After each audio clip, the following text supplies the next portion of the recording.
Blue lock के latest chapter में यहाँ पे ईसागी प्लान करता है कि जो इंग्लैंड के अगेंस्ट मैच होने वाली है उसके अगेंस्ट रिन टीम के अंदर बिल्कुल खेलेगा। तो वही इस चैप्टर का नाम है ट्रेड्स ऑफ ईगो। और यहाँ पे हम देखते हैं ग्रुप बी के अंदर जर्मनी 4 गोल से जीत चुकी है और जो साउथ कोरिया है वो हार चुकी है। और दूसरी तरफ यहाँ पे जो स्पेन है वो भी जीत चुकी है 5 गोल से और कतर यहाँ पे हार चुकी है ग्रुप डी के अंदर। लेकिन उसके बाद हम पॉइंट्स टेबल देखते हैं जहाँ पे भाई सारी की सारी टीम लगी हुई है और उनके कितने पॉइंट है वो भी लगे। लेकिन उसके बाद हमें बताया जाता है कि जो ग्रुप स्टेज है तो भाई उसके दोनों मैचेस सारी टीम्स खेल चुकी है और अभी फाइनल राउंड होने वाला है। तो उसमें ग्रुप ए के अंदर भाई इंग्लैंड 5 गोल से जीत चुकी है और नाइजीरिया यहाँ पे हार चुकी है। लेकिन उसके बाद हम देखते हैं कि ग्रुप ए के टेबल में पहले नंबर पे फ्रांस है, दूसरे पे इंग्लैंड और तीसरे पे अपनी जापान ब्लू लॉक है। लेकिन उसके बाद हमें बताया जाता है कि यहाँ पे सिर्फ टॉप 2 टीम से क्वालिफाई करने वाली है और जो तीसरी टीम है वो भाई बाहर जाने वाली है। तो यहाँ पे फ्रांस ने तो अपना जो प्लेस है वो भाई सिक्योर कर लिया है, लेकिन अपनी टीम अभी भी 3rd प्लेस पे है। तो उसके वजह से जो जापान का नेक्स्ट मैच है वो भाई डिसाइड करेगा कि जापान यहाँ पे क्वालिफाई करेगी या नहीं। तो भाई यहाँ पे हम देखते हैं ईसागी को जो भी यहाँ पे नहा रहा है। तो तभी उसी दौरान वो नाते नाते याद करता है कि कैसे यहाँ पे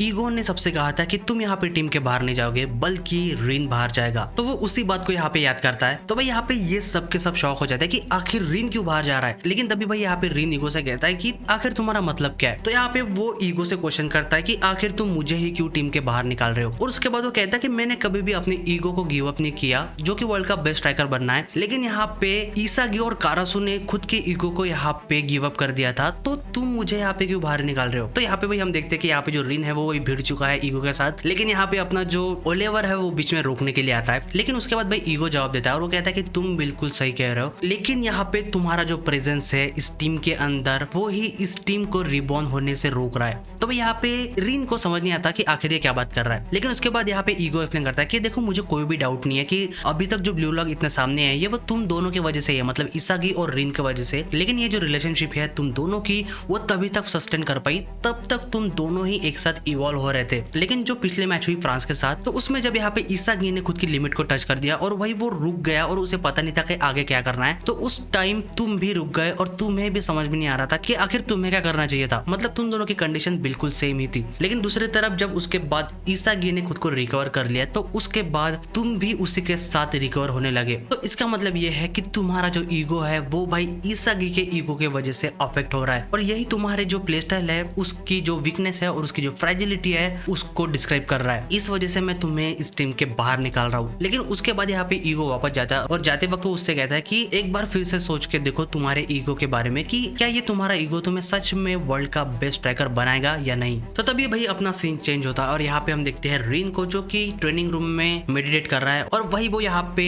ईगो को कोसता है कि डैम यू 4 आइज। और भाई ये यही बात करता है कि destroy and kill, destroy and kill, क्योंकि भाई उससे उसके अपोनेंट को डिस्ट्रॉय ही करना है क्योंकि यही उसका ईगो भी है एक टाइप से। लेकिन तभी वही वहां पे आता है ईसागी और इससे इसका और दिमाग खराब होता है। लेकिन उसके बाद हम देखते हैं कि ईसागी अपने मैट लेके आता है मेडिटेट करने के लिए और योगा करने के लिए और भाई वो बैठ के फिर से योगा करना शुरू कर देता है। लेकिन यहाँ पे रिन उससे घूरता ही रहता है। तो अपना जो ईसागी है वो पूछता है कि भाई कुछ प्रॉब्लम है क्या। लेकिन यहाँ पे रिन कहता है कि मेरे साथ प्रॉब्लम नहीं है, तुम्हारे साथ प्रॉब्लम है क्योंकि नॉर्मली तुम यहाँ पे आते नहीं हो योगा करने के लिए। तो भाई यहाँ पे ईसागी कहता है कि मैं बस ऐसे ही आया, बस मुझे लगा योगा करना चाहिए इस वजह से। लेकिन भाई तभी उसके बाद इन दोनों का झगड़ा शुरू हो जाता है। लेकिन उसके बाद यहाँ पे ईसागी योगा करते वक्त कहता है कि ईगो ने जो बात कही थी उसके वजह से मुझे सच में गुस्सा आ गया था क्योंकि पिछले मैच में मुझे सच में लगा था कि मैंने खुद को इवॉल्व कर लिया। क्योंकि यहाँ पे ईसागी एक्सप्लेन करता है कि मैच के अंदर एक मोमेंट था जहाँ पे वो उसका जो ईगो है वो हार चुका था क्योंकि भाई यहाँ पे उसने खुद को इन्फ्लुएंस होने दिया था ह्यूगो की स्टाइल और मेंटेलिटी से। क्योंकि भाई ह्यूगो ने सच में उसे बहुत ही डिप्रेस कर दिया उस टाइम पे क्योंकि ह्यूगो ने बात ही ऐसी उससे कही थी। लेकिन उसके बाद ईसागी कहता है कि उसी मैच के अंदर मुझे रियलाइज भी हुआ कि आखिर मुझे करना क्या चाहिए क्योंकि भाई यहाँ पे ईसागी ने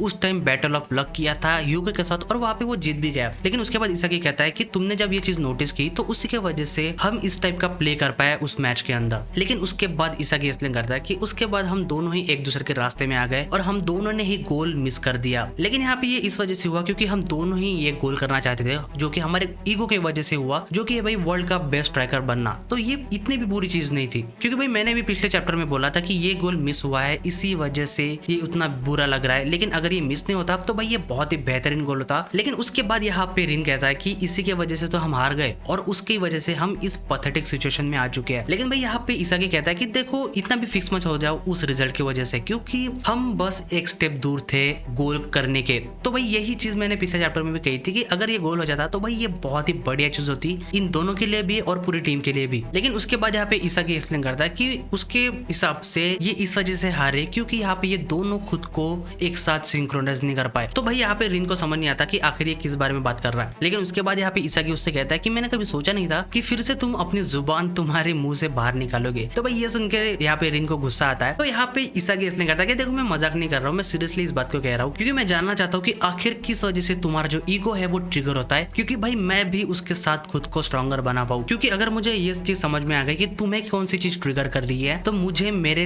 ईगो में भी हेल्प हो जाएगी। तो यहाँ पे रिन एक्सप्लेन करता है कि वो जब भी फाइट करता है तो वो उसके अपोनेंट को क्रश करने के लिए खेलता है जो भी उससे स्ट्रॉन्गर है, और वो भाई अपना पूरा ट्राई करता है इस चीज को अचीव करने में। उसके बाद वो कहता है कि ईगो के हिसाब से यही मेरे प्ले स्टाइल का कंपास है। तो भाई यहाँ पे रिन को समझ में आ जाता है और वो कहता है कि अच्छा तो यही है तुम्हारा ट्रेट ऑफ ईगो। तो भाई यही इस चैप्टर का नाम भी है। तो भाई यहाँ पे रिन को समझ नहीं आता। तो उसके बाद यहाँ पे इसागी एक्सप्लेन करता है कि मैंने जब यहाँ पे जो भी ईगो सन ने हमको बातें कही तो उस वजह से मुझे रियलाइज हो चुका है कि हर एक बंदे का जो ईगो है और उसका जो प्ले स्टाइल है वो कम्प्लीटली डिफरेंट है। क्योंकि वो यहाँ पे खुद का एग्जांपल लेता है और वो एक्सप्लेन करता है कि मैं यहाँ पे जो टीम का सेकंड बेस्ट हूँ तो मेरा प्ले स्टाइल ऐसा है कि मैं हमेशा जो भी बेस्ट रहेगा उसको डिवोर ही करूंगा। और इसके हिसाब से तुम यहाँ पे ऐसा कह सकते हो कि मेरा जो ईगो ट्रेट है उसको तुम रेबल कह सकते हो। तो यहाँ पे वो रिन से कहता है कि तुम्हारे हिसाब से जो तुम्हारा प्ले स्टाइल है, जैसे कि तुम तुम्हारे अपोनेंट को क्रश करना चाहते हो, तो उसका मतलब यह है कि तुम तुम्हारे ट्रेट को द डिस्टोर कह सकते हो। तो उसके बाद यहाँ पे इसागी ये भी कहता है कि बाजीरा का जो मॉन्स्टर है वो हमेशा फ्री होके खेलना चाहता है, तो शायद उसके ट्रेट को हम the monster of free pleasure भी कह सकते हैं। लेकिन उसके बाद यहाँ पे इसागी कहता है कि